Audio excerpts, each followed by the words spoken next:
And to me, Nairobi once in a lifetime experience. Once in a lifetime experience. There's no other place in the world that you're going to have a major metropolitan city with 5 million people in it, right next door to a national park.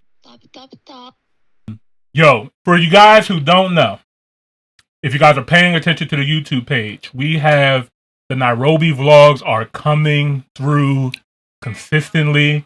So the way how the schedule is going to be set up, guys, so every Monday, Wednesday, and Friday, you will have a new video from the Nairobi Kenyan vlog.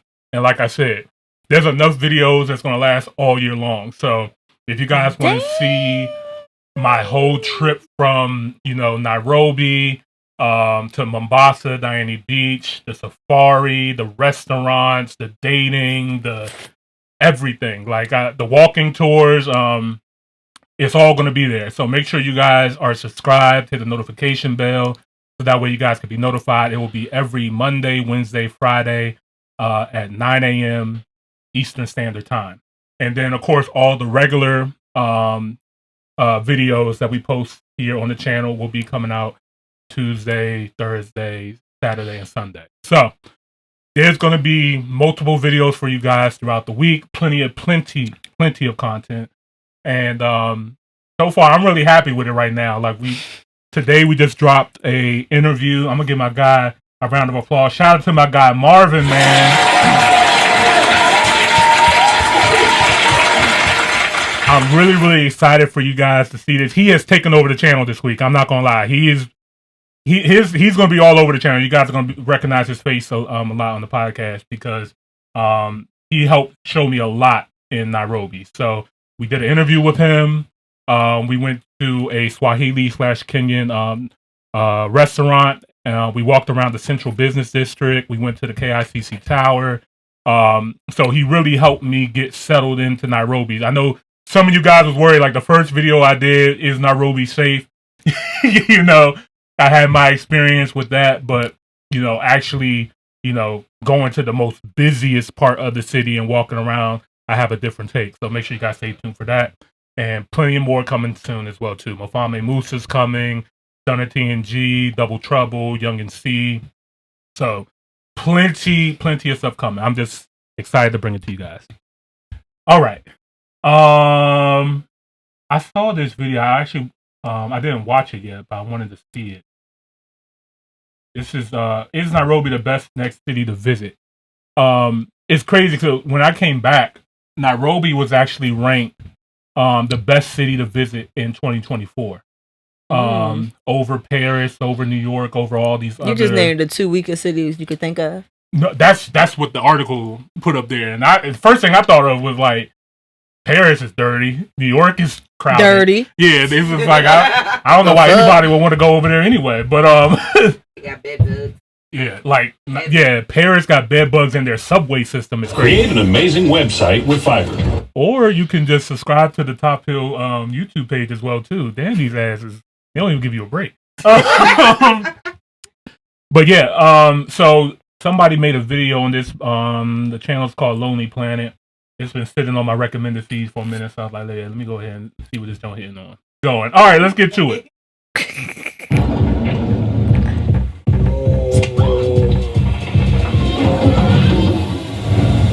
I'm Grant Safir, and I grew up here in Nairobi. Work as a producer, and trust me, being in Nairobi is a full sensory experience. Yeah, that's a fact. You're gonna meet the dreamers and doers who call this city home, and we'll show you the sights, smells, tastes, and sounds of Nairobi. I like this. Yeah, this is fire. Nairobi looks like the rainbow. Like a beauty that you can't describe. The graffiti you see on the street. It's like a painting. Vibrant people. Everybody got some style. Nairobi looks like this. Like a national park. I was there. Right in the city. Nairobi looks like 2 white rhinos in the morning. And it just took me 10 minutes to get here from my house. How epic is that? Look. Considered the world's only wildlife capital, Nairobi National Park is only fenced in on 3 sides, allowing for a natural migration to and from the surrounding plains. At Sheldrick Wildlife Trust, nearby visitors can get to feed and pet rescued baby elephants. Oh, my favorite. Beautiful, isn't it? Yes. My name is Patricia, and I'm going to show you some of the art. I'm so mad when I went there. That's the only thing I didn't get to see. I didn't see elephants. I didn't go to the elephant orphanage. I didn't have enough time, y'all. Next time, I'll be there. Yeah, Jamil gonna pull and up. I won't be missing those elephants. Perfect. So that's perfect reason to go back. Wow, you gonna put that on every episode? Until she gets it. Where's Sugar Mama's at, man? It's like no. Sugar Mama. All right, let's keep going. The sites that the city has to offer. Come with me. I'll show you. This is the Opportunity Factory. Now, some of these things are items that you would find in open-air markets in Nairobi, you'd find by the roadside. Where was this at? And them bringing it here together means that you can actually get to see some of the artisans creating these items right here. And this space is the corner art space where we've got folks who are exploring streetwear, who are exploring street art, who are exploring installations using materials that they find all over the place that represent Nairobi and all its dopeness. On the weekend, Nairobi looks like a Uhuru Park. Games, rides, fun. Everyone actually kind of just gets to come together and have fun. In Nairobi, you'll see matatus everywhere.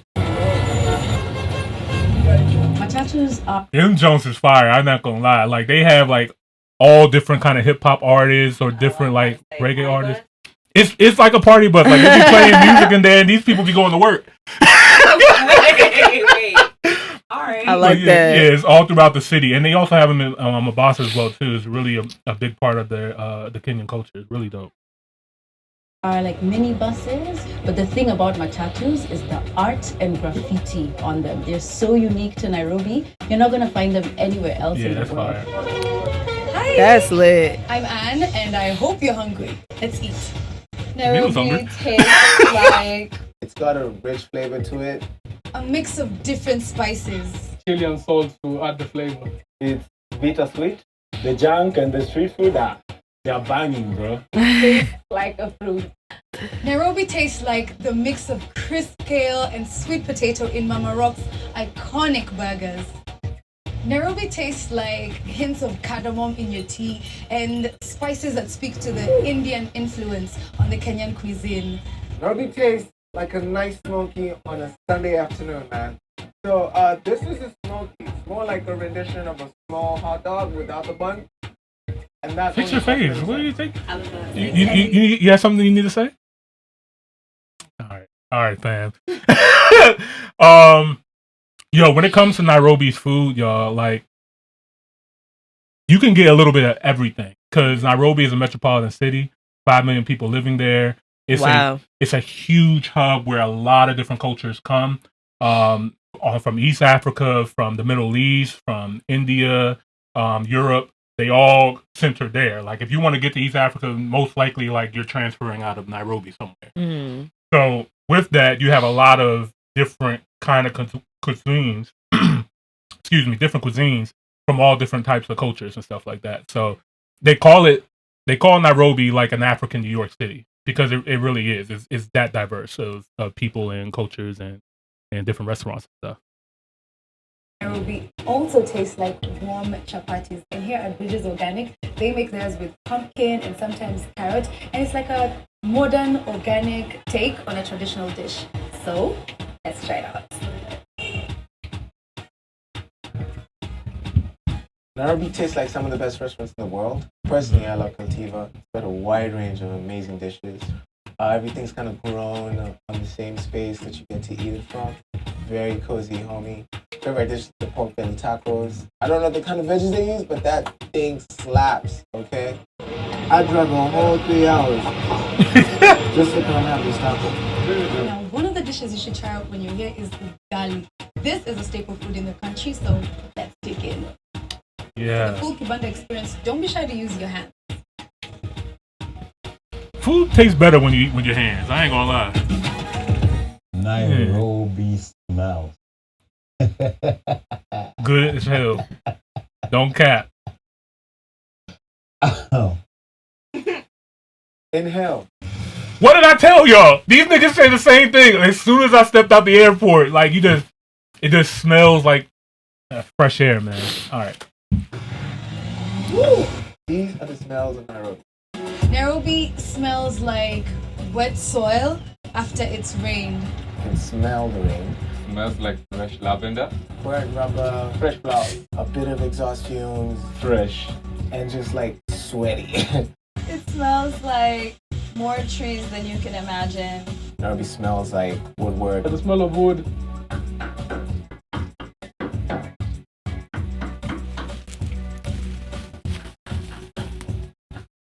What's good? This is Blinky Bill, a musician from Nairobi City. Welcome.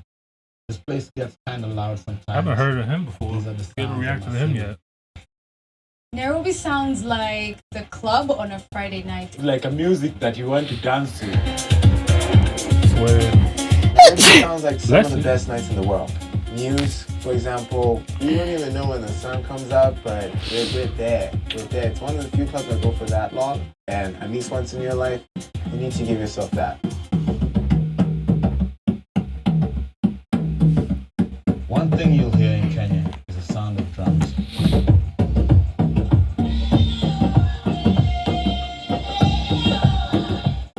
That's a sound that I really like. It's the sound of one of the tribes here. I think it's a Maasai tribe. And you just have to come to Kenya to hear some of those sounds. Nairobi is loud. Nairobi is intense. But then again, Nairobi is love. Nairobi feels like a warm hug. You will feel the love. Nairobi also feels like nature. Niaje Wase, my name is Nema Githere, and I'm one of the co-authors of the Lonely Planet Kenya Guidebook. You've experienced all of the other senses, but really, Nairobi is a feeling. Nairobi feels like the breeze at Karura Forest. Karura Forest is one of my favorite refuges in the city. Every time I'm here, I just feel a sense of peace, incredibly meditative, away from the hustle and bustle of the rest of the city. Oh, Nairobi has like a lot of texture. Nairobi to me feels like beadwork. I've been coming to the Maasai market for as long as I can remember, but these beads in particular always stand out to me because I get to watch her make them in live time, and she just like has this precision about all of her artwork and the designs. Like each of the different kinds of necklaces and headpieces correspond to something within the culture, within the Mak culture. It's almost like a massage for your fingertips. All of the tiny pieces coming together to create this like collage of texture. And that's what driving around the city feels like. We have skyscrapers and all of this traffic. There's still at the heart of it this texture of culture. Nairobi feels like home. Nairobi feels like home. It does feel like home. It's like a second home to anyone who is visiting. That's how I feel. You'll I'm ready to feel go back it home. when you come here.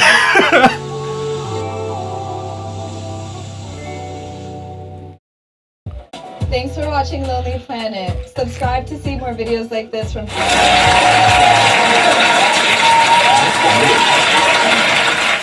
That was a really good video. It was. Subscribe. Yes. I definitely subscribe. Shout out to Lonely Planet, man. That was a really great video.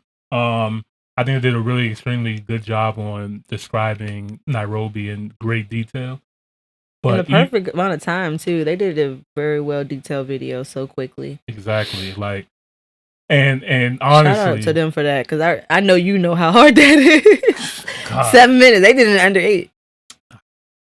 God dang, I don't know how they did it. All them cuts, like, I have producer brain whenever I look at YouTube videos and stuff like that. I'm just like, this guy had to sit here for at least a week to do this video. The thing is, I'm not even a producer, but I know what it takes to produce. So whenever I watch anything, especially whatever you're doing, I'm just like, oh my gosh. And when you said how much time you had and how much time you had to get it to, yikes. Yeah. So, shout out to Lonely Planet again. Great video, great details. But even within that time frame, that's still not even a quarter of Nairobi. You know what I mean? Like, Nairobi is that expansive. It's so many things. Like, I'm looking at some of the things that they mentioned. I'm like, wow, okay, next time I go, I want to try that. Like, I hear about the nature around there. I didn't really get a chance to really experience that. That is crazy to me, because that's what I'm going to Africa for. Right. Like the soul. I don't care about none of the people. I'm gonna keep it a band. No, like when it really, like, at least just for me, just because like I'm so in tune. Like when she was like how like meditative this space is. Like that's the bag that I'm in. Right. It's like I can meet with people virtually all day long. said Like I'm virtually. still gonna talk to you, but when I get to Africa, I want nothing more than to be around the animals and the nature. Yeah, but it's still too to connect with the people and the culture and the food and learning the language, learning the traditions. Like, that's also done through people. I think like one of Nairobi's greatest assets are the people. Absolutely. You know what I mean? But also I feel like that's most places though. Yeah, like everybody. I mean, but there's some places especially when we talking about like African culture and stuff like that. But there's a lot of times that people will go to places and they hear good things and they get there and they're treated differently. You know what I mean? Because I noticed that too. There's a lot of like travel baiting where people will go to a place that not that many people know about and talk about how great it is and try to get people to come here just to get, views and engagement because people don't know much about it. People haven't been there and they're finally looking at a video that is different. So that you got to be careful with, you know what I mean? And I don't feel like Nairobi is that kind of city. You know what I mean? I feel like Nairobi is very... Give us an example of one of those types of cities. I'm going to go with Tulum. I'm going to go with Tulum. Like, before Tulum got, like, really popular before COVID, like, there was people going out there, and when I went there, I'm just like, this is what y'all was talking about? Like, this is not that great. Like, it's like, y'all hyped up this place like it is like heaven on earth. Like, there's so many things to do and see. I don't know why. I've never been, but just even looking at the pictures, the architecture is very dated. Everything just looked dated to me. Not that it looked bad. Like, I did appreciate, the old culture, but I just feel like that was the vibe that it gave. Like, it just gave old and not very exciting. Yeah. Everybody's pictures to me just looks the same, dry. Not very exciting. The same tourist areas that's always posted. Right. Like the one with the head, the one with the bamboo, the one with the swing. Yeah, so like for somebody like me or you, or people who have traveled to many different places, like you go there, you're gonna be like, oh, this is not that spectacular. But for somebody who has never left the United States before, and then they go to Tulum, that might be a big deal for them. You know what I mean? Because it's something different. Like, and not to say it's like I don't even think it's that big of a deal for them. I think that they're just so happy to be doing something trendy. Yeah, and that too. Like, I ain't gonna lie. Like, when I went out there, the person that I was with, we weren't even supposed to go to Tulum. We were staying in, where were we staying? I want to say we were in Cancun, but Tulum was just like an hour drive or something like that. Okay. But they were so pressed to go to Tulum just because that's what everybody was talking about, stuff like that. So it was an hour away. I probably would have wanted to go to. Yeah, just to see it. Like, what is the hype about? Right, to see what the hype is about. So we go down there. We go to the beach. I will say, like, the pyramids there were cool. Like, I got to see like the pyramid. That was cool. But other than that, it was just a regular beach. Regular culture. Like, they have restaurants and nightclubs and bars and stuff like that. Cool, but it's not, to me, it's just overhyped. You know what I mean? Not saying that it's terrible. You're just not going to go there and get a once in a lifetime experience. Right, exactly. So yeah, that's an example for me. And to me, Nairobi once in a lifetime experience. Once in a lifetime experience. 'Cause there's no other place in the world that you're going to have a major metropolitan city with 5 million people in it, right next door to a national park. Now, I'm not talking about Watkins Park. You know what I mean? I'm not talking about or a damn zoo. I'm not talking about no, like, just regular. I'm talking about lions, giraffes, zebras, like a whole safari drive where you can see some of the most beautiful African animals and wildlife on the planet, right next to a city filled with 5 million people. Like, that contrast, you're not going to find anywhere else.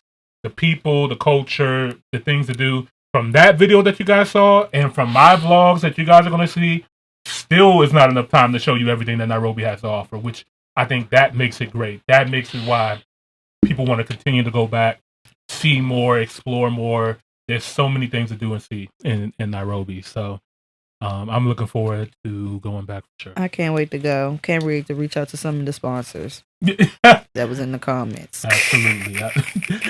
Yes, and tophillpod@gmail.com for any sponsorships. All right. Top hill, top hill, top hill. Hell no. Top hill, top hill, top hill. Just subscribe.